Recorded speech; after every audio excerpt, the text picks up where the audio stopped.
Before we get into the video, could everyone please subscribe to my Endless Diary Tales channel? Thank you so much. On the day the earthquake hit, my husband up and left me, jetting off to another city to be with his crush. I was trapped beneath the debris, and I managed to send him a desperate message. Henry, there's an earthquake. I'm buried underground. It's so dark, and I'm scared out of my mind. After they rescued me, I sent him 2 more texts before I hurled my phone into the ruins. Henry, I can't hold on any longer. It's a good thing you're busy with work, or else you'd have been stuck here with me and our baby. I even added, you being safe is great, as if it confirmed my plan. Everything was done on purpose. I had purposely wanted him to believe I was dead. I aimed for him to wallow in guilt day and night for me and our unborn child, to shed tears of remorse and regret for not acting differently. When I finally couldn't hide it any longer, I planned to walk up to him and say, I want a divorce. In our 2nd year of marriage, as Henry's crush returned from abroad, I was the one who went to pick her up with him. I stood by as the girl, with long black hair and a white dress, slender figure, tearfully flung herself into his arms, exclaiming, Henry, I finally see you again. For a split second, Henry's body stiffened. Then he reached out and softly stroked her hair, saying, There, everything's all right. I lingered on the sidelines, feeling like an uninvited mistress. After a moment of hesitation, I grabbed Henry's hand and forced a smile. All right, now that she's here, let's roll. It was then that she seemed to notice me for the very first time. As she slipped away from Henry's embrace, her smile held a mix of surprise and unease, and she whispered, Henry, you're married. The 3 of us then awkwardly made our way back home. Eileen turned out to be not only Henry's crush but also his half-sister. I had always been aware of his feelings for her, but it wasn't until after our wedding that I learned the full extent of their relationship. Henry's background was tangled. He was an orphan, his biological parents having perished in a car accident when he was 9. A friend of his father, who happened to be Eileen's dad, took him in, and so the saga of Henry and Eileen unfolded. Henry had been a withdrawn child from early on, quiet, reserved, and giving off a vibe that screamed, stay away. Because of his past, meanwhile, Eileen lived a life of luxury and bliss, innocent and carefree, like a little ray of sunshine that slowly warmed Henry and brightened their home. Naturally, Henry never mentioned his connection with Eileen to me, but when I brought her into our home, a place where Henry and I had shared 3 years, I noticed her curious glances and the way she gently touched everything. I then realized that my suspicions were likely correct. That night, while I was cooking, Henry returned with some beef and onions, asking me to whip up a steak because Eileen loves steak. I looked down and stayed quiet for a moment. Henry wasn't exactly the most thoughtful partner. I had known each other for 8 years, with me chasing him for 5, and we had cohabited for 3. Yet, he would occasionally forget my likes and dislikes, like the fact that I'm allergic to onions. Oddly, he remembered every single one of Eileen's food preferences, even though she had been abroad for 6 years. I bit my lip and asked, Henry, did you forget I'm allergic to onions? I break out all over if I touch them. He paused, looking a bit spaced out, then smiled as he gently pushed me out of the kitchen. I'm sorry, Haley. I had no clue about your allergy. We never even have onions on our table. Can you wait outside for a bit? I'll get dinner sorted tonight. Truth be told, Henry and I had had onions on our table once before 3 years ago when I had just won him over. That day, I was on top of the world, and during lunch he ordered a curry dish, and I ended up eating some onions unwittingly. It was also the day he took me to the hospital, but that was ages ago and he probably forgot. I nodded silently, not wanting to stir up any tension as Eileen remained in the living room. At dinner, maybe because of the earlier incident, Henry kept dishing out plate after plate. This shrimp today is pretty awesome, he remarked while I ate slowly. When I finally looked up, I saw Eileen passing me a shrimp too. She shot Henry a glance before turning back to me with a gentle smile and a casual, sis, have some more shrimp. Brother shrimp is the bomb. It felt like I was just a guest in my own home. Henry had insisted we bring her in, explaining 3 days earlier that his sister, who'd been living abroad, was coming back. He mentioned she'd had a rough patch alone overseas, dumped by her boyfriend, and even diagnosed with depression. His tone was tight-lipped, and his eyes carried a hint of despair, and I couldn't help but feel a pang of sympathy. So when he said she wanted to stay with us for a bit without alerting her parents, I agreed right away. Back then, I didn't know his so-called sister was actually the girl he'd been crushing on for years. It wasn't until I saw Eileen at the airport, a face I recognized from a photo tucked away on Henry's bookshelf, that I realized it all. She was the moonlit dream Henry had cherished for ages. At night, as I lay awake, I could feel Henry's warm breath behind me, his arm around me, whispering, "Can't sleep." I nodded, then caught a sigh as I got up to fetch a cigarette on the balcony. That's when I noticed Eileen in the living room, tears streaming down her face amid broken ceramic pieces scattered on the floor. The shards were from the ceramic dolls Henry and I had crafted together at a pottery store that day, where I made his figure and he made mine. They had been our tokens of love, even inscribed with Henry and Haley together forever on the base, now shattered into pieces. I frowned at the debris while Henry's gaze was fixed on Eileen. There was something oddly beautiful about her tears, her green eyes evoking sympathy, even though it was just a couple of ceramic dolls. Exactly a big deal, right? Henry sighed softly and pulled her onto the couch. His brows creased. "How could you be so careless? Your foot scratched, and now I'm stuck cleaning up like some maid." Eileen sat there, brows furrowed, tears welling up as she looked so helpless and pitiful. "Sis, I didn't mean to, I just..."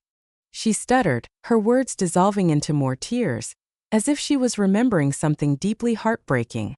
I said nothing and headed to the balcony for a smoke. Eileen always called me sister. After all, while Henry was in the kitchen cooking, Eileen and I sat in the living room. She kept addressing me as sister, asking about the details of Henry and my life together over the years. I corrected her. "I'm married to Henry, so we're family now." Without a word, she picked up a cat-shaped pillow from the sofa, grinning in amazement. "Sis, check this out. I gave this to bro Henry before I went abroad. Never thought it'd still be here." Instantly, my brows knitted together and my stomach churned. I held the cigarette in my hand yet didn't light it. Henry wasn't a fan of women who smoked. He always liked the type that was like Eileen. Black hair, white dress, clean and delicate. Maybe I'd been on the balcony too long because soon Henry approached, snatching the cigarette from me. "Don't smoke. It's not good for you." I mumbled that I wasn't planning on smoking anyway, especially since I was pregnant and he didn't know that yet. "What about your sister?" I asked, gesturing toward the room. "She's asleep in there," he replied. I pressed on. "Don't you think she needs some company?" "What?" He looked taken aback. I chuckled and asked, "So how long is Eileen crashing with us?" Then, with a rare burst of honesty, I told him, "Henry, I don't really like your sister. Remember back when I was chasing you? There was a time when you got drunk, hugged me, and kept calling out for Eileen. Back then I had no clue what you meant, but now do you really see her as just a sister?" He then told her to leave. "She leaves or you choose, Henry." He stared at me with a conflicted look before sighing deeply. "Haley, what just happened?" he asked. Eileen quickly interjected. "She didn't mean it. I've got depression, and my emotions are all over the place. Can't you cut her some slack?" I know it's unfair, but Eileen's parents and even she herself have always been kind to me. Bringing her home wasn't for any other reason. I really do see her as just a sister. I have you, right? Henry made me believe him. I looked at him, recalling our shared past from high school days when we first met. Back then, Henry was strikingly handsome and an excellent student, though he wasn't exactly popular because he was too reserved. He'd always sit in the back of class, leaning against the wall in the darkest corner of the room, as if his presence sucked all the light out. Even then, I was smitten with him. I felt we had so much in common. He had been transferred to my class during our senior year. A big deal since not many students switched schools. That year, I never saw his parents, and truthfully, I rarely saw mine either since my parents had divorced when I was little. Both had moved on, leaving me feeling like the extra person. I figured Henry's situation must be similar, maybe even worse. My own father, although neglectful, wasn't stingy with money, but Henry, burdened with school and a part-time job at a milk tea shop during senior year, broke my heart. I also knew deep down that Henry was gentle, even though he came off as aloof. I remembered a time when I had a fight with my dad and was crying alone in the school library garden. Henry passed by without a word, silently leaving a pack of tissues by my side. I recalled the scene. Dusk, a gentle breeze, and the golden light making even his hair shimmer. That was when I first fell for him. Later, I took the same university entrance exam as he did and began pursuing him relentlessly. I treated him with all the care I could muster. For 4 years at university, Henry hardly ever went home. Even during holidays, he stayed back at school. I stuck by him, celebrating festivals together, spending Christmas and birthdays one after the other. He liked girls with long hair and white dresses, so I let my short hair grow and wore the dresses he fancied. I learned to cook his favorite home-cooked meals because he claimed they reminded him of home. I did everything for him, yet as I did more, I realized so many things had already been done for him by someone else. There were just too many reminders of another girl in his life. But I never gave up. I figured if someone else did it, I'd do it better until no one could top me. I had never been treated well before, so I tried extra hard to treat him right. I pursued him for 5 years until I finally had him. But now that girl was back. Even if you promise me you only see her as a sister, what about Eileen? Are you sure there aren't any other feelings there? After a long silence, he finally said, "No, it's over." Henry assured me that he only saw Eileen as a younger sister, even mentioning that he'd shown her some apartments and that once she felt better and he found the right place, she'd be moved out. I couldn't bear to let him go. Not after 8 years together and for the sake of the baby I carried. I subconsciously placed my hand on my belly, then quickly pulled it back.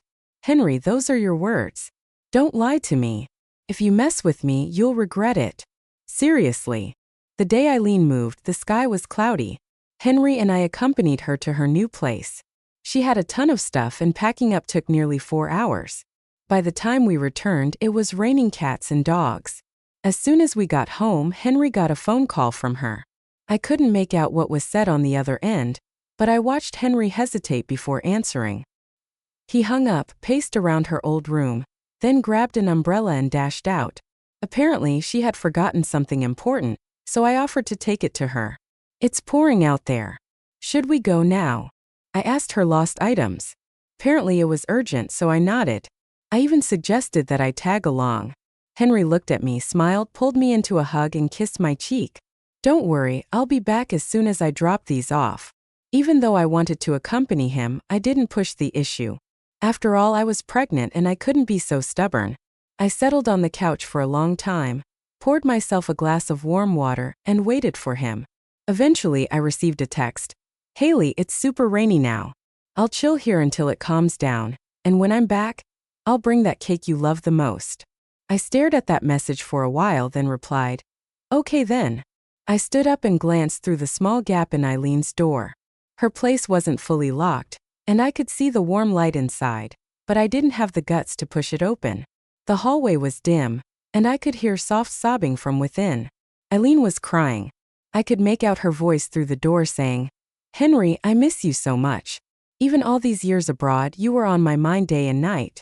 Don't you miss me?" My hand trembled on the door handle as I heard, "Eileen, you're drunk.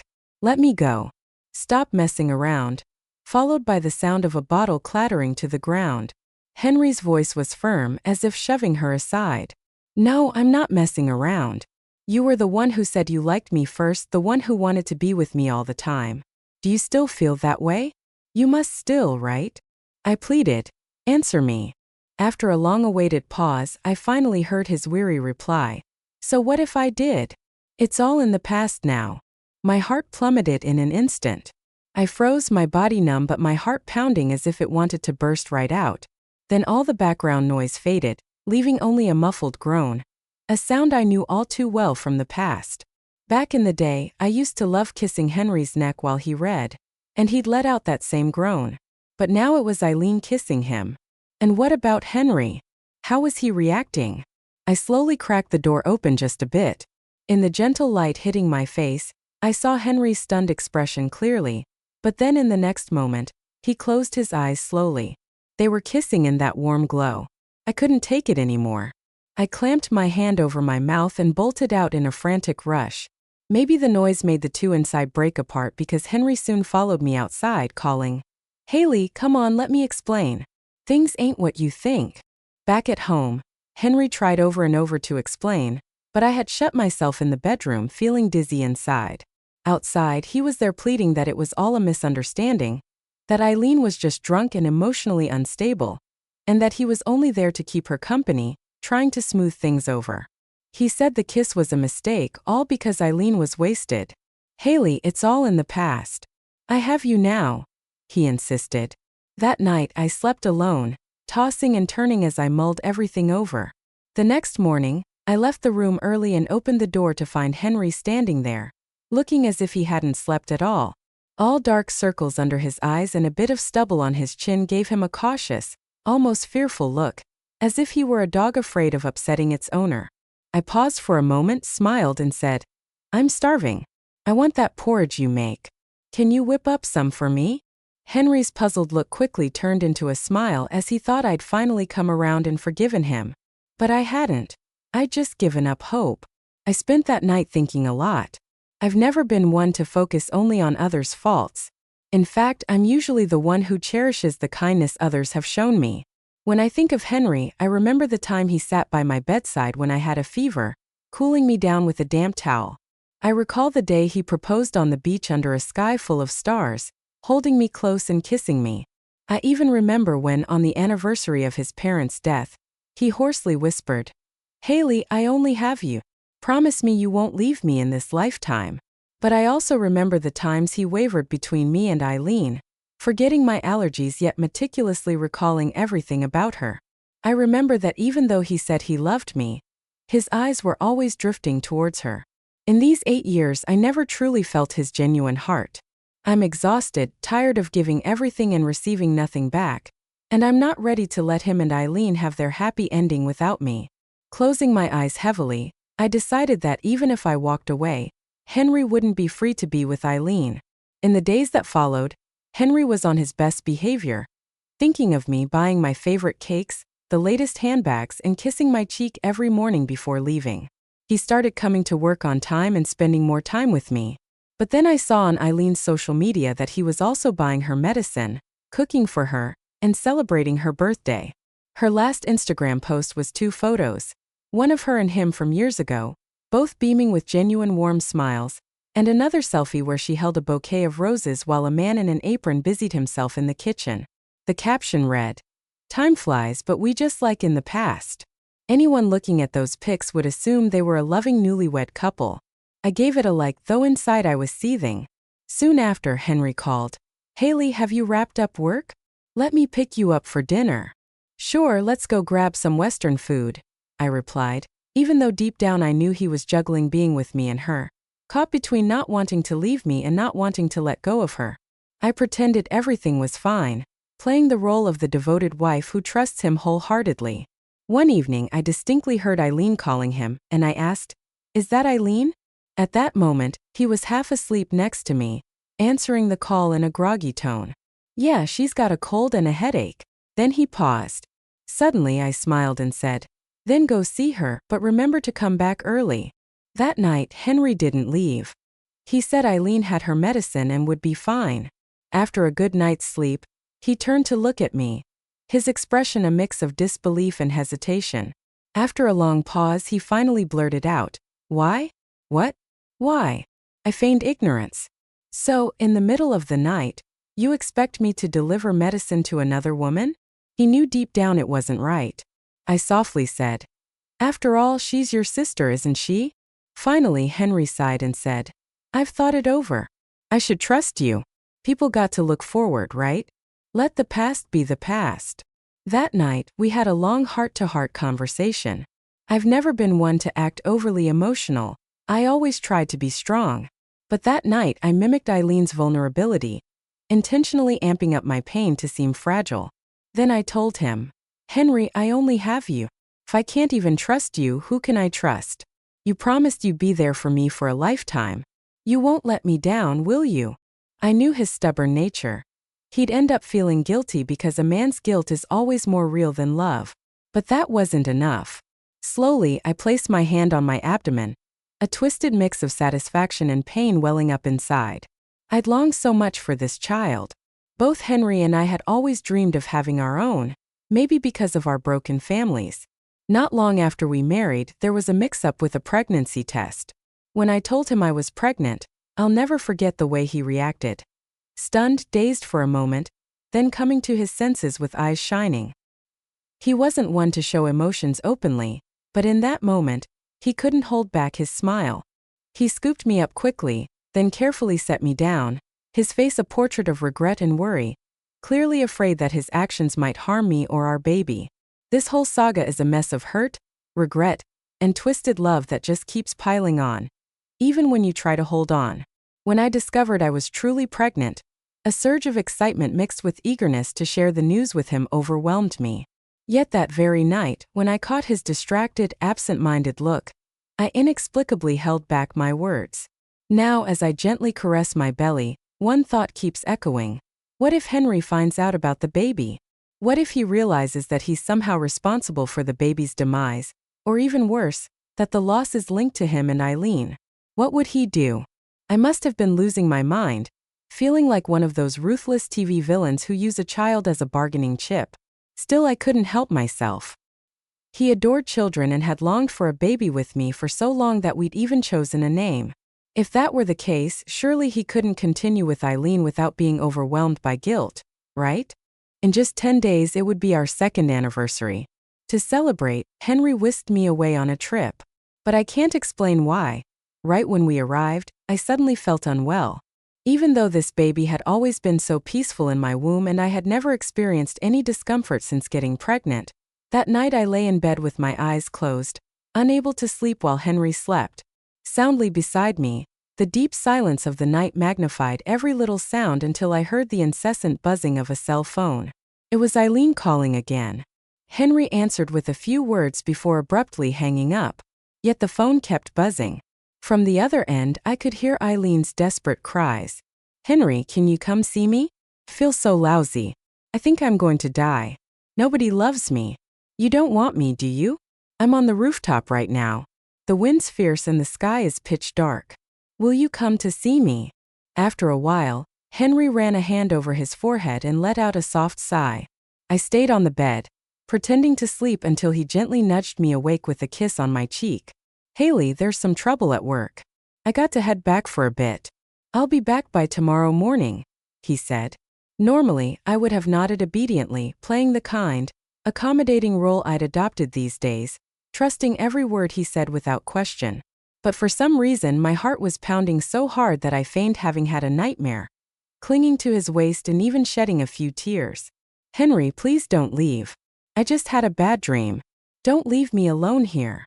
Yet he still left, patting my head and urging me to be good and wait for him. Little did I know that he wouldn't be coming back. At 2 a.m. an earthquake struck. Our house collapsed, and I was buried under the rubble.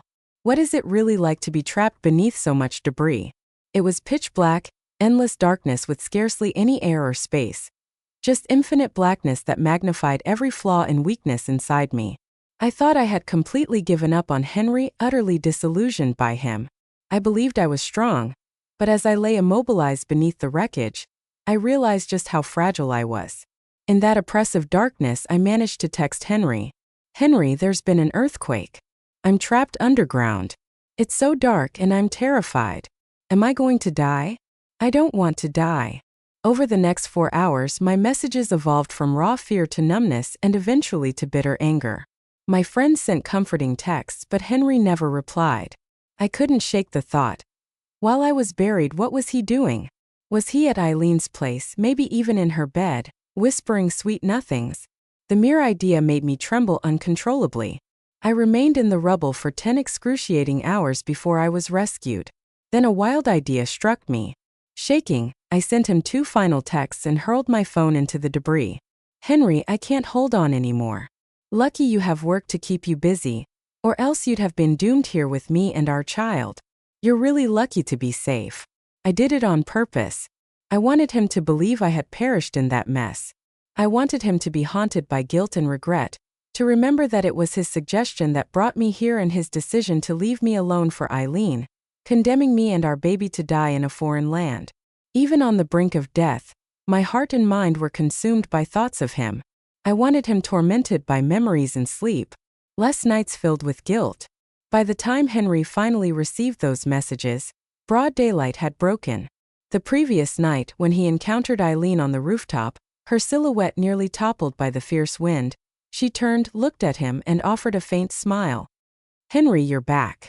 Deep down, he knew she still kept him in her heart, yet seeing that scene, he felt a hint of weariness, though mostly it was pure heartache. That very night, Eileen clung to him endlessly, recounting her grievances. In that moment, he couldn't untangle his own feelings. Did he still love Eileen? It appeared not nearly as much, for he knew his heart belonged to Haley. 8 years together had made Haley not just a lover but family. Although Eileen was the one who had initially pursued him, the one who first fell for him, over time he'd grown unable to leave Haley. As for Eileen, his feelings were reduced to mere reluctance and pity. She was his youthful flame, someone he never truly could embrace.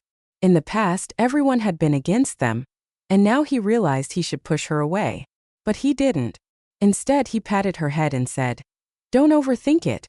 Did you take your meds today? Any discomfort? I'll get you to a doctor." He convinced himself it was all okay. He was just taking care of a patient, his own sister in a way.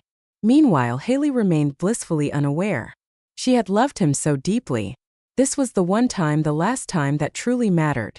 One morning, when he woke up and the sky was already bright, he was startled by the alarm clock. As he reached for his phone, he discovered his scheduled flight was canceled. Soon, a barrage of notifications flooded in. Finally, he saw Haley's texts, one after another, telling him there had been an earthquake, that she was buried underground, that it was pitch dark, and that she was terrified. For a moment, it felt like he'd been plunged into an ice cellar, his hand trembling as it held the phone. He kept telling himself, "No way, this can't be real." But the overwhelming flood of alerts made it undeniable. In a frantic panic, he called Haley, but she didn't answer. He texted her again, yet silence persisted. Fear gripped him like a raging hurricane, and his face turned deathly pale. Then Eileen approached him and asked, "Henry, what's wrong?" As she looked at him, composed as ever, a stark memory flashed back. The night before at 2 a.m. when Haley was trapped under the rubble. What was he doing? His expression darkened further. He quickly grabbed his coat from the sofa and dashed out. "Henry, where are you going?" seemed to echo in his mind, though he paid it no heed. His steps were unsteady as he wandered, clueless about his destination. With flights cancelled and roads in ruins, he realized he couldn't reach her. He was utterly stranded. Eventually, Henry returned to the home he had shared with Haley for 3 years. There he sat numbly, refreshing his phone repeatedly, desperate for a message from her. After 5 long hours, 2 very brief texts finally arrived. "I can't hold on anymore. Lucky you have work keeping you busy, or else you'd have been stuck here with me and our child. You're really fortunate to be safe." His heart nearly burst. He and Haley had a child. Suddenly, memories of a few days ago rushed back when Haley had brought home a package full of baby clothes and toys. Baffled, he had asked her why, and she just grinned and said a friend was pregnant, so she wanted to get her some gifts. Then, as he held her close, he had eagerly asked, "Haley, when are we going to have our own child?" She had blushed and smiled shyly before looking him in the eye and seriously asking, "Henry, if we have our own baby someday, will you be a good husband and father?" "Of course I will. I promise to take care of you, do better than anyone else, and never let you down," he had replied. In that instant, a flood of memories came crashing over him. In a frantic search through their home, he discovered that every corner was filled with traces of Haley. On the fridge was a weekly meal plan beautifully pinned on a small chalkboard. In the closet, every piece of clothing was meticulously arranged. Even on his desk lay notes like, "It's been an hour of work, time for a break. Remember to drink water." How had he never noticed these details before? Why had he always taken them for granted? After searching for what felt like ages, he finally found in a drawer not only the baby clothes and toys but also an old thick sketchbook. He knew Haley loved to draw, yet he had no idea that she'd been secretly sketching portraits of him, capturing everything from their first meeting in high school through the blossoming of their relationship to falling in love and finally getting married. Every significant moment was recorded with her brush. The earliest drawing, weathered by time, showed him reading a book in a high school classroom with the caption, "The person I fell in love with at first sight." The second drawing depicted the beginning of their acquaintance, him discreetly handing a tissue packet to a tearful girl in a garden with the note. He really is a very gentle person. The third drawing left him momentarily puzzled, for he couldn't recall when he had looked that way. Only after reading the accompanying note did he realize it was from their first Chinese New Year celebration together. Turns out someone like me has no home to return to. I really feel so sorry for him. From now on, I'll spend every Christmas with him, even if he seems like he doesn't need my company. Having someone by your side is always kind of better, right? As he continued flipping through the sketchbook, he eventually came upon a portrait of the two of them together. Instead of human figures, it featured two exquisitely crafted ceramic dolls. Beside the drawing, she had written, "Our token of love. Even though you never admitted you liked me, we made ceramic dolls for each other, and you always smiled when you saw them. That counts as a kind of mutual understanding, right? Treasure these dolls. When we marry, have kids, and grow old, I'll pull them out, show them to our grandchildren, and tell them the story of their grandparents." He drew a sharp breath and instinctively rushed to the living room in search of the ceramic dolls. But as he reached the display cabinet, the crushing realization hit him. The pair had already been shattered. His outstretched hand grasped at emptiness, and he eventually collapsed to the floor, sobbing uncontrollably. After the earthquake, that place remained closed for a full 7 days. During that time, Henry took numerous actions, sending countless messages, making endless phone calls, even reporting her missing to the police. He tried to reach everyone connected to her, but no one had any information. He even visited her parents, but they were just as clueless about what had happened. He simply couldn't accept that his Haley was gone.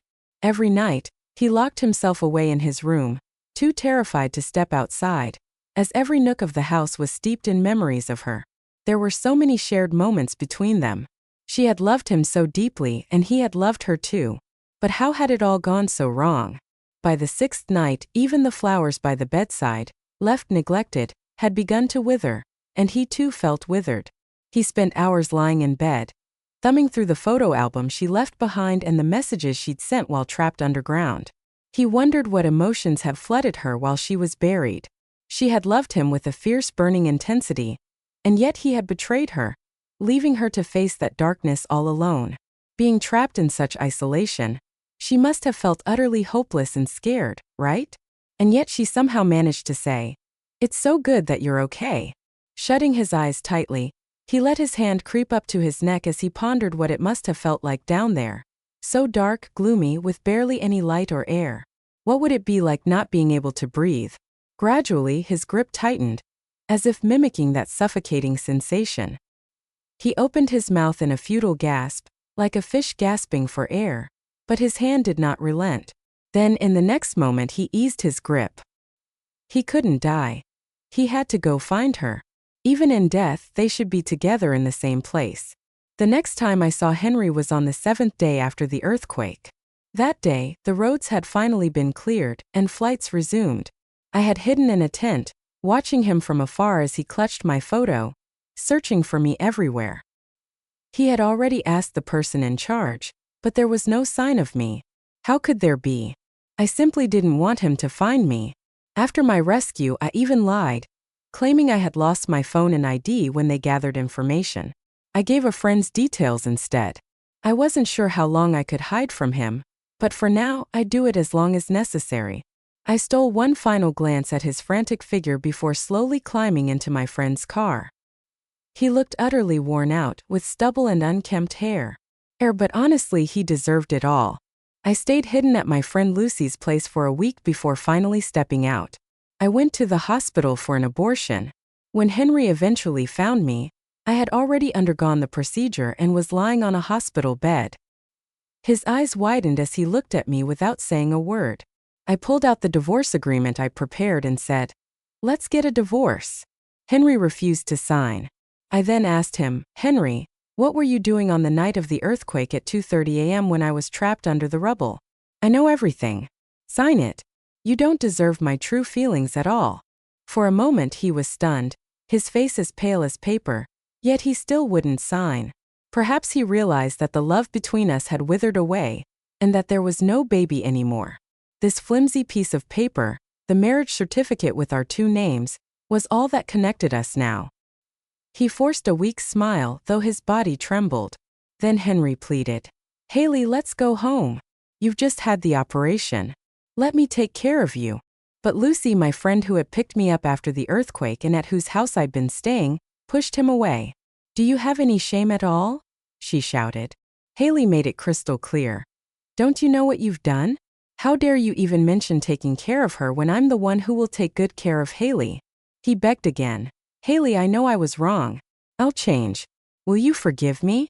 Give me another chance. I snapped back. Another chance? I've already given you one. I trusted you completely. What about you? He fell silent, then pulled out the album. Veins stood out on his hand as he gripped it tightly. After a moment of hesitation, he stammered. But Haley, you love me, right? No one will ever love me like you do. If you love me so much, how can you just stop loving me all of a sudden? I stared at him, my heart unmoved. I let out a light laugh, snatched the album from him, and tore it to shreds. Henry, I loved you, but that was in the past. I loved you, but seriously, who wouldn't be better off than with you? Every stroke and line in that album held my true feelings, but you don't deserve to keep them. In the days that followed, Henry came to see me every day. He'd bring soup he'd cooked and knock on Lucy's door. And every time, Lucy would dump the soup into the trash and send him on his way. A week later, Lucy had enough. She called the police to keep Henry away.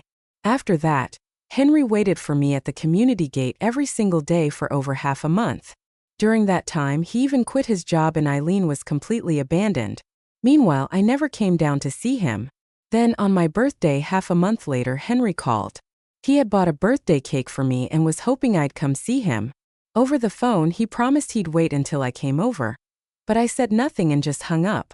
I still didn't go to see him that night as rain poured down. I eventually went to sleep early. The next morning, I received a call from Eileen. She told me that Henry had. I had a high fever and was lying in the hospital, begging for me to come see him. I still said nothing and hung up, but later I headed to the hospital. The strong smell of disinfectant hit me as Henry saw me, his eyes lighting up immediately. I looked at him and then at the equally haggard Eileen beside him, and I slapped them both without hesitation. What the heck are you doing? I demanded. Eileen tried to speak, attempting to push me, but I shoved her to the ground and slapped her again, splashing water from a nearby table onto her face. I fixed her with a steady, deliberate gaze, saying slowly, "Shouldn't you be hit? You ought to be grateful that I'm not arguing with you right now, or I'd have exposed all your dirty secrets ages ago. Don't you have any shame? Can't you live without your Henry now that he doesn't want you? Why haven't you just died yet? Or is that diagnosis report a total sham?" My words struck her hard. She turned pale, too shocked to reply. I was too damn tired to even look at her again. All the while, Henry just watched silently, completely ignoring that I had just slapped Eileen. He didn't say a word, and when I glanced at him, he gently tugged on my sleeve, his red eyes filled with a hopeful plea. "Haley." I pulled my sleeve away, frowned silently, and then said slowly, "Henry, you really disgust me." He stammered. "I just feel guilty. I want to make it up to you." I laughed out loud and tossed the divorce agreement at him again. "Make it up to me? You're just wallowing in self-pity. I've already said it. In this life or the next, I never want to see you again. Understand? No matter what you do, I can never forgive you. Even if you're dying in that hospital right now, I'm just disgusted. If you truly feel guilty, then sign the damn papers." At that, the light in his eyes finally faded. In the end, Henry signed the divorce papers. I moved out of Lucy's house, changed cities, and started a new life. For the next few years, I never saw Henry again. Yet every Christmas, inexplicable packages would arrive filled with jewelry and luxury items, which I promptly returned. Once, I even received a pair of ceramic dolls that looked nearly identical to the ones Eileen had smashed. I ended up breaking them and sending them back. 3 years after the divorce, my career took a major leap forward, and I met someone new at work. It didn't take long for us to hit it off naturally and start dating. He was a gentle soul, a stark contrast to Henry. He had no messy exes, and since we began dating, he often talked about me. Everyone around him knew he was a bit henpecked. He rarely drank, kept his distance from other women, and always returned home on time, almost as if I had him on a short leash.